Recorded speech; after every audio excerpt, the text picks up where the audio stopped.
বাণিজ্যিকভাবে টার্কি পালন করে সফলতা পেয়েছেন নরসিংদীর খামারিরা। খরচ ও পরিশ্রম কম লাগায় খামারিদের কাছে দিন দিনে জনপ্রিয় হয়ে উঠছে টার্কি পালন।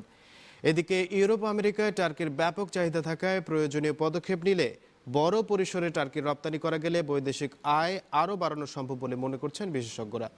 নরসিংদী প্রতিনিধি আয়ুব খান সরকারের রিপোর্ট, জানাচ্ছেন জান্নাত সাথী। ব্রয়লার ও লেয়ার মুরগির পাশাপাশি নরসিংদীতে পালন করা হচ্ছে টার্কি। এরই মধ্যে এলাকার ছোট বড় মিলিয়ে 25টি টার্কি খামার গড়ে উঠেছে। আমেরিকায় উৎপত্তি হলেও ইউরোপ সহ বিশ্বের বিভিন্ন দেশের খাদ্য তালিকার অন্যতম উপাদান এই টার্কি। খেতে সুস্বাদু এই প্রজাতির এক একটি মুরগি 6 থেকে 8 কেজি ওজনের হয়ে থাকে।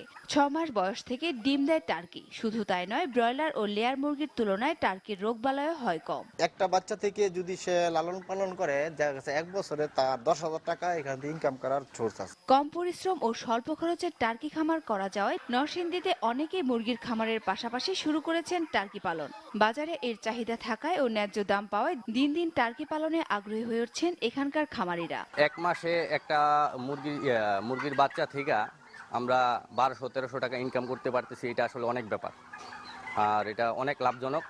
আসলে এই জন্যই আসলে এই খামারটা করা। অল্প অল্প করতাম, তো অল্প অল্প যে করছি এর মধ্যে ভালো সাফল্য পাইছি। পাওয়ার পরে আমি আস্তে আস্তে এটা বাড়াইয়া এখন প্রায় 300-400 মুরগি আছে। টার্কি পালনে খামারিদের প্রয়োজনীয় সকল পরামর্শ দেওয়া হচ্ছে বলে জানালেন জেলা প্রাণী সম্পদ এই কর্মকর্তা। যদি টার্কি পাখি পালনকারী কোনো খামারি ভাই আমাদের সহায়তা চান, এই ক্ষেত্রে আমরা নিশ্চয়ই তাদেরকে সর্বাত্মক সহযোগিতা প্রদান করব।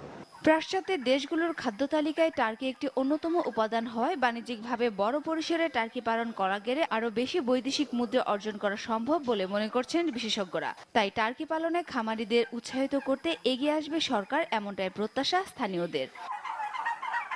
জান্নাত সাথী, নিউজ 9, ঢাকা।